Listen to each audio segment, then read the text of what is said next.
Anyways, I've been doing this for a while, man. I love coming to the smaller venues. I was in a movie last year, and it comes out on March the 7th. And so, yeah, I've been milking the shit out of that one. If I didn't have a girlfriend, I'd be having my pussy up way up here. But you can't do that when you're in a relationship. You can't do that. So. But I'm realizing, man, as I'm getting older, because I am over 40, and things are we have gotten so lazy in our society today. I just turned my phone off. Just turn my phone off. Gives you 30 attempts to get a 4-digit code right. Who is so fucked up that they need 30 attempts to unlock the code that you made? I know. No, I wouldn't be surprised. The other day, I gave somebody a ride, a good friend of mine, down on the luck. Needed to go to the store, so she goes to Dollar General store, gets what she needs, she comes back, she says, can we stop at the Shell station? So I stop at the Shell station, and she comes out with a bunch of lottery tickets, like 5 or 6. And she gets in the car, she starts scratching them off, and she says, I really shouldn't buy these lottery tickets. Oh well, at least I don't do meth. Those things don't seem to go together. I'm all for metaphors, but that one seemed a little unbalanced. Feels like a guy that oversleeps and is like, man, I need to really start waking up on time. Well, at least I don't suck dicks. I don't know how those two relate. I don't know what led you to that path of thinking. I don't want to know. I already smoke weed, so I'm a little paranoid at times. But I thought about I had to stop, man, because the other day I got lured into a flat earth conversation. Have you ever been lured into one of those? And it sucks because I'm not smart enough to explain shit like gravity and physics and just the shit that you should already know. He was like, well, why can when I'm on the ocean, I can't see the end? I don't know how to answer that intelligently. So I just bowed out of the conversation gracefully like, man, that's some weird shit. Because I didn't want to go any further. I didn't want to go down this rabbit hole that was your idiocy. Yeah, so we got through that. I was talking to Josh earlier, and it's Valentine's Day. Everybody's celebrating things that they love. And I guess that's cool, I mean, it's kind of weird that they have one date. I guess it was the day she's just a bitch. But, and I guess he had proposed. You had your anniversary? It's your anniversary, right? Oh, when I proposed. Yeah. So I'm looking at the picture and I'm like, and this is me. Somebody could show me something and I'm looking at something totally different, right? So I look at the picture and it's sweet and romantic and she's just melting and and I looked around, I said, did you propose at a pool? Yep. And he was like, how did you know that? I was like, come on.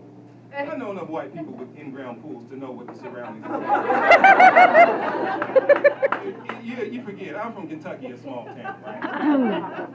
I'm from a really small town. I don't know what would be the equivalent over here, like, I guess, Ferdinand? But I live in a little place called Lewisport. It's right across the river from Rockport. You know Lewisport? Yeah, you saw me. Thought it was a myth, didn't you? That was really me. That was me walking down the street.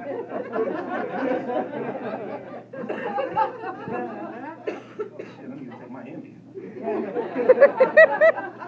Yeah, well, it was a small town, and man, growing up, Of course, elephant in the room, you always got a couple of idiots, racist idiots. I learned it real early, like, me and my dad, my dad was around. Can I give a pause for that? Yeah, my dad was around. Yeah, he said, of course he was. It's right on. Yeah, that too. So anyways, I grew up in, the games. I grew up in a time where kids still went outside and played. We didn't have TikTok or Snapchat or all that other bullshit. We didn't have none of that, so you had to make up stuff. And I was 27 years old before I learned that one of my favorite games was not called Cops and Lacing. What is this robber shit? Oh. Anyway, they found I was into hip hop and they start saying stuff like Red Rover, send over, so we can clothesline the shit out of him. They don't even rhyme. You gonna be racist, at least rhyme. And I don't have a problem with racists. I really don't. I think racists under 5'8" are adorable. Who's a dumbass? Look at you. That's crazy, man. I don't get mad. I know you're gonna get up in your Mad Max with the double fenders. I mean, these fucking trucks are ridiculous. You ever see these trucks? And then the dude to get out of it, I had a dude thought I bumped him one time. In my little Oldsmobile, right? I don't own a Cadillac. I'm not that kind of black guy. Anyway, so my brakes was bad, and I might have nudged him a little bit. But you got like a quadruple layered fender. I mean, it ain't gonna, it ain't gonna hurt. And I was like, damn, this is a big ass truck. So I just assumed it was a big ass dude. And you know, would come waddling over to me like, yeah. Did you bump me? And I thought about it. I had to make a split decision. Can I whoop him? And is it really worth it in the middle of Frederick? I was like, I didn't bump you. And then as he was walking back, I was like, man, I should get out here and kick his ass. Because now he's going to rev his truck up when he goes, like, fuck you. Yeah, man. I got to put this weed down. Not because, they say it's bad for you, but motherfuckers don't be having weed and want to smoke weed. I got a friend, man, every time I want to smoke, he won't bring the supplies, but not the weed. Man, I ain't got no cigarillos. Here you go. We should pull out some weed sometime. Crazy, man. I was glad none of my kids, I have 3 kids, 2 boys, 25, 20, and then for the fuck of it, I started over again, had a 6-year-old, got a 6-year-old daughter. That's a hell of a gap. And I'm learning, man, it's different with girls. A lot different. Like, I can't really stay mad at her. And sometimes I'll be wanting to, but I can't. Because she'll come in there with a little lip down and her hair down. And for some reason, I think she's figured out that if she takes her hair down, she's cuter. And so if she does something fucked up, she always takes her hair down and comes in there, Daddy, can I have some? Get a Twinkie? Go in there and get the damn Twinkie. That's different, man. Like I said, I did grow up in a small town and was 99% you. The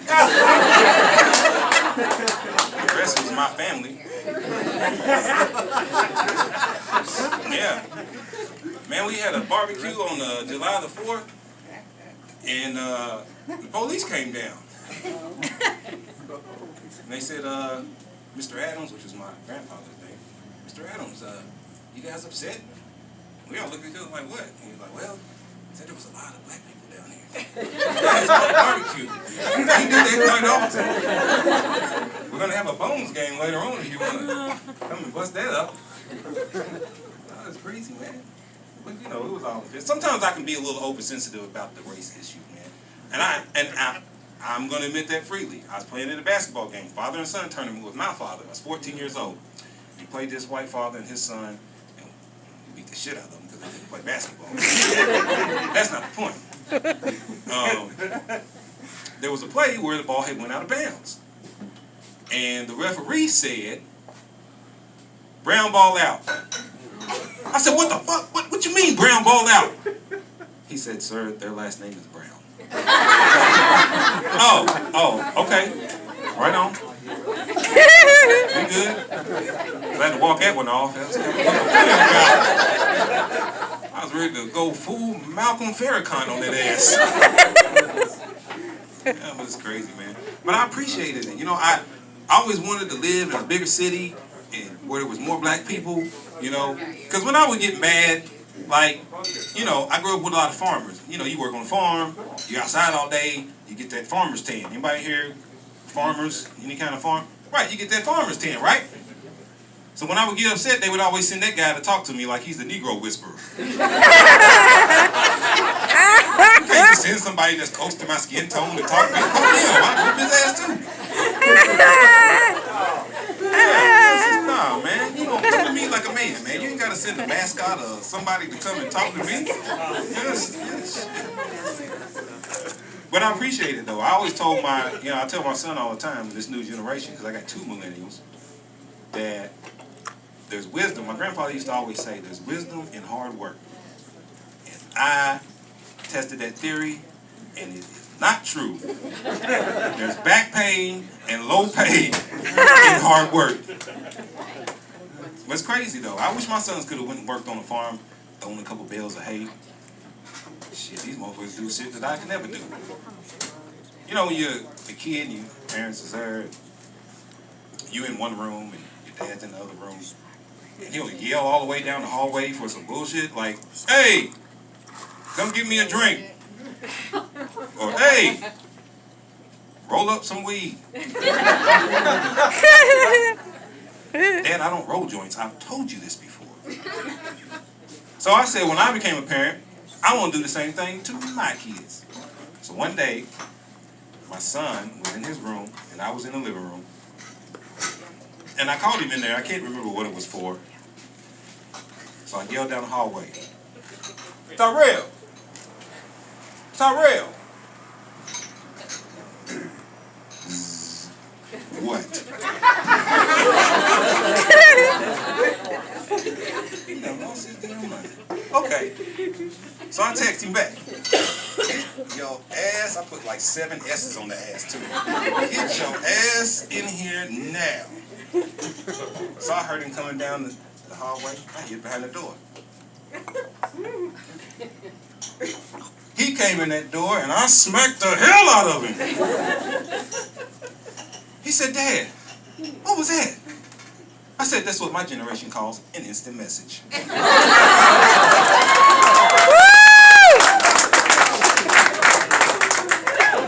You know, sometimes I gotta talk to him on Smack Chat and that's you know, that's what it is. You know, they still had corporal punishment when I was in elementary school. I was in the principal's office a lot. I remember I went to my 20-year high school reunion. I've been in the principal's office so much, I went to the principal's office when I got to the school. Wait a minute, I'm a grown-ass man. I gotta go there. And you see your old teachers, and they all nice to you and shit. And I see my old vice principal from middle school, who gave me quite the many days in what we call ALC. I don't know what they call it over here. It's like an in-school suspension. And he said, "Layson, how you doing?" I said, "I'm not in prison." Remember that? Remember that talk we had? "You keep going down this road, Brooks, you're gonna be in prison." Look, you, I ain't been in prison. I've been to jail, so there. I'm probably the worst inmate ever. Not because I was bad, but I probably got more smiling mugshots than anybody else. I got about 7 of them. Maybe like, Brooks go over and stand under the line, shoulders back. I'll be like, you know. And I shave my head because I have this thing, I call it the bed skirt. And it's just like when my hairline is just riding around here. Walking around here looking like a fake-ass Hulk Hogan. You can't let that shit grow out because then it just looks like a buffer. It's like a neck pillow for an airplane flight. Yeah, man, I try to work out, keep myself healthy. And then I was working out, and up until about from February of last year till about November, I was going 3-4 days a week. Then we had this bout of just people was dying left and right in my family. In fact, I just buried my grandmother like 2 weeks ago. And so, I know it's okay, baby. She's 84 years old and still would whoop your ass. I remember she tried to whoop me for something I did when I was 15. So I let her, you know. I knew she didn't have much time. But, yeah. I forgot what the fuck I was going to say. Man, I started talking about Granny. I think she might be here. Like, don't you tell her, man. It's about working out and your grandma died. Oh, yeah, yeah. I got you. Yeah, but I'm going somewhere else. But thank you, though. I'm glad you're paying attention. Yeah, man. She just threw me off. I had a conversation with her. It's okay. It's all right, though. It's all right. Help. We all need help sometimes. I gotta go to the bathroom. Sometimes I need help. Yeah. If you didn't get it, that was a dick joke. I'm I'm saying, man, because I don't discriminate. This is Valentine's Day. Hope everybody's in love. You're loving somebody, whether if you're loving another man or you're loving another woman, just love them for who they are. I don't discriminate myself. I once was dating a woman who was missing a leg. Yeah, the relationship was a little unbalanced. But it was cool though. I mean, sex was great. I mean, sometimes it was odd. Certain positions was odd. I remember one time I was in the doggy style, right? Because I'm an animal lover. So I'm in the doggy style, right? I'm in there. And then I took out the wood. It was like the worst game of Jenga. The bitch just fell down. My name is Lason Brooks. You guys have been great. Thank you.